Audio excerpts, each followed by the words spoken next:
Hi friends, welcome back to our channel. ഇന്ന് ഞാൻ വന്നിട്ടുള്ളത് പിരിഞ്ഞു പോയ പാല് കൊണ്ട് തയ്യാറാക്കി എടുക്കാൻ പറ്റിയ നല്ലൊരു മധുരത്തിൻ്റെ റെസിപ്പിയുമായിട്ടാണ്. അപ്പോൾ ഞാനിവിടെ 1 ലിറ്റർ പാലായിരുന്നു എടുത്തായിരുന്നേ. അപ്പോൾ അത് ചായ ഉണ്ടാക്കാൻ വേണ്ടി നോക്കിയതാണ്. അപ്പോൾ പാല് തിളപ്പിച്ചിട്ട് വേണമല്ലോ, അപ്പോൾ തിളപ്പിക്കാൻ വെച്ചപ്പോൾ തന്നെ അത് പിരിഞ്ഞു പോയി. അപ്പോൾ ഇനി അത് കളയണ്ടാന്ന് വിചാരിച്ച് അതുകൊണ്ടൊരു മധുരം ഉണ്ടാക്കിയെടുക്കുകയാണ്. അപ്പോൾ ഇതിപ്പോൾ നന്നായിട്ട് പിരിഞ്ഞ് വന്നിട്ടുണ്ട്. അപ്പോൾ നന്നായിട്ട് പിരിഞ്ഞു വരുന്നത് വരെ ലോ ഫ്ലെയിമിലിട്ടിട്ട് ഇങ്ങനെ പിരിയിപ്പിച്ചെടുത്ത്, എന്തായാലും പിരിഞ്ഞു പോയല്ലോ, അപ്പോൾ അത് കാരണം. അപ്പോൾ ഇനി അത് നമുക്കൊന്ന് അരിച്ചെടുക്കണം. അപ്പോൾ ഞാനൊരു വലിയ അരിപ്പ വെച്ചിട്ടുണ്ട്. താഴെ ഒരു പാത്രം വെച്ചിട്ട് നല്ല വലിയൊരു അരിപ്പയാണ് വെച്ചേക്കണത്. പിന്നെ അതിൻ്റെ മുകളിലായിട്ടൊരു എന്തെങ്കിലും ഒരു നല്ലൊരു ക്ലീൻ ആയിട്ടുള്ള ഒരു ക്ലോത്ത് ഇട്ട് കൊടുക്കുക. എന്നിട്ട് ഇത് നന്നായിട്ടൊന്നിട്ട് അരിച്ചെടുക്കാം. വേണ്ട, പിരിഞ്ഞെടുക്കുകയാണ് എല്ലാം.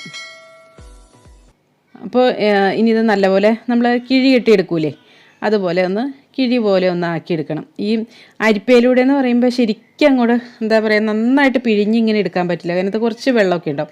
പക്ഷെ ഇങ്ങനെയായിട്ട് എടുക്കുമ്പോൾ എന്ന് വെച്ചാൽ ശരിക്കും അങ്ങോട്ട് ഒട്ടും വെള്ളമില്ലാണ്ട് നമുക്ക് തോർത്തെടുക്കാൻ പറ്റും. അപ്പോൾ ഒരു 10 മിനിറ്റ് ഇങ്ങനെ വെള്ളം തോരാനായിട്ട് നമ്മൾ വച്ചേക്കണം. ഈ പിരിഞ്ഞു പോയ പാല് കൊണ്ട് ഒരുപാട് ഐറ്റംസ് നമുക്ക് ഉണ്ടാക്കിയെടുക്കാൻ പറ്റൂട്ടോ. ഇനി പാലൊക്കെ പിരിഞ്ഞു പോയിട്ടുണ്ടെങ്കിൽ കളയൊന്നും വേണ്ട കേട്ടോ, എന്തെങ്കിലുമൊക്കെ ആയിട്ട് മാറ്റിയെടുത്തേച്ചാൽ മതി. അപ്പോൾ ഞാനിതൊരു 10 മിനിറ്റ് നേരത്തേക്കൊന്ന് മാറ്റി വെച്ചേക്കുമായിരുന്നു കേട്ടോ. അങ്ങനെ അപ്പോൾ ഇതിങ്ങനെ എടുക്കാം ഇതിനകത്തുനിന്ന്. ഇത് നന്നായിട്ട് കുഴച്ചെടുക്കണം. ഇതിപ്പോൾ കണ്ടില്ലേ, ഇതിപ്പോൾ ഇങ്ങനെയല്ലേ എടുക്കണം. ഇനി ഇത് കുഴച്ച് നല്ല സോഫ്റ്റ് ആക്കി എടുക്കണം. അപ്പോൾ ഇതിൻ്റെ ആ വെള്ളം നമുക്ക് ഈ ചപ്പാത്തിക്കും ഒക്കെ കുഴയ്ക്കുമ്പോഴും ഒക്കെ എടുക്കാം കേട്ടോ. അത് ചപ്പാത്തി പൂരിയൊക്കെ ഉണ്ടാക്കുമ്പോൾ എടുക്കാം. അത് കളയേണ്ട ആവശ്യമില്ല കേട്ടോ, നല്ലതാണ്, നമുക്ക് ഉപയോഗിക്കാൻ നല്ലതാണ്. അതുപോലെ ഗ്രേവിയൊക്കെ ഇല്ലേ, വെജിറ്റബിൾ കറികളൊക്കെ ഉണ്ടാക്കുമ്പോൾ അതിനകത്തൊക്കെ ചേർക്കാം കേട്ടോ. അത് ഇതിപ്പോൾ നന്നായിട്ട് കുഴച്ചെടുത്തിട്ടുണ്ട്. ഇതുപോലെ ഒരു 3 മിനിറ്റ് നേരമൊക്കെ നന്നായിട്ട് കുഴച്ചെടുക്കണം കേട്ടോ. വേണ്ടില്ലേ, ഇനി ഇതിൽ നിന്നും കുറേശ്ശെ എടുത്തിട്ട് ചെറിയ ചെറിയ ബോൾസായിട്ട് നമുക്ക് ഉരുട്ടിയെടുക്കാം. അപ്പോൾ ഒരുപാട് വലിയ ബോൾസ് ഉണ്ടാക്കണ്ട കേട്ടോ. കാരണം വെച്ചിട്ടുണ്ടെങ്കിൽ നമ്മൾ ഇത് ഇങ്ങനെ പഞ്ചസാര പാനിയിൽ നമ്മളിത് ആക്കിയെടുക്കുമ്പോഴത്തേനും ഇതിൻ്റെ ഡബിൾ സൈസായിട്ട് വരും. അപ്പം ഇത്രയും വലുതാകുമ്പോൾ തന്നെ ഇതിനേക്കാളും ഒരുപാട് വലുതായിട്ടായിരിക്കും ഇത് വന്നെ കേട്ടോ. വെള്ളത്തിൽ തിളച്ച് കഴിയുമ്പോഴേ ക്രാക്കൊന്നും ഇല്ലാതെ വേണം ബോൾസായിട്ട് ഉണ്ടാക്കിയെടുക്കാനായിട്ട്. വേണ്ടില്ലേ, നന്നായിട്ട് ഉരുട്ടിയെടുത്തിട്ടുണ്ട്. ഇതുപോലെ എല്ലാതും നമുക്ക് ഉരുട്ടിയെടുക്കാം. ഏകദേശം ഒരേ സൈസ് കിട്ടാൻ വേണ്ടിയിട്ട് ഇതുപോലെ ഒരു സ്പൂണൊക്കെ ഉപയോഗിച്ചിട്ട് എടുക്കുവാണെങ്കിൽ നമുക്ക് കറക്റ്റായിട്ട് ഒരു സൈസ് കിട്ടും കേട്ടോ. അപ്പോൾ എല്ലാതും എല്ലാ ബോൾസും രസഗുള ബോൾസും നമ്മൾ റെഡിയാക്കി എടുത്തിട്ടുണ്ട്. ഇനി വേണ്ടത് കുറച്ച് പഞ്ചസാര സിറപ്പ് ഉണ്ടാക്കിയെടുക്കാം. അപ്പോൾ ഇനി വേണ്ടത് 2 കപ്പ് പഞ്ചസാരയാണ്. ഇനി ഇതിലേക്ക് 4 കപ്പ് വെള്ളം ഒഴിച്ചു കൊടുക്കാം.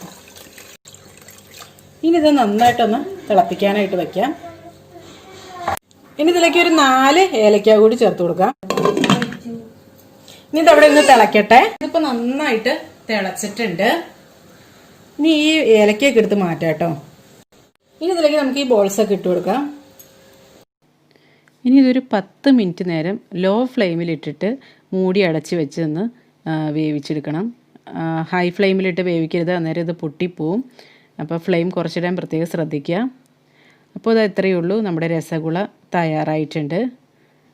അപ്പോൾ ഇത് തണുത്തതിന് ശേഷം നമുക്കിത് സെർവ് ചെയ്യാം. 1 ലിറ്റർ പാലിനാണ് ഈ 2 കപ്പ് പഞ്ചസാര എടുത്തത്.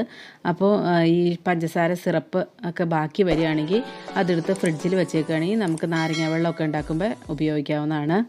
അപ്പോൾ ഇതെല്ലാവരും ഒന്ന് ട്രൈ ചെയ്ത് നോക്കൂ കേട്ടോ. അപ്പോൾ നല്ലൊരു റെസിപ്പിയുമായി വീണ്ടും കാണാം. എല്ലാവർക്കും നല്ലൊരു ദിവസം ആശംസിക്കുന്നു. Thank you for watching Aisha's creations.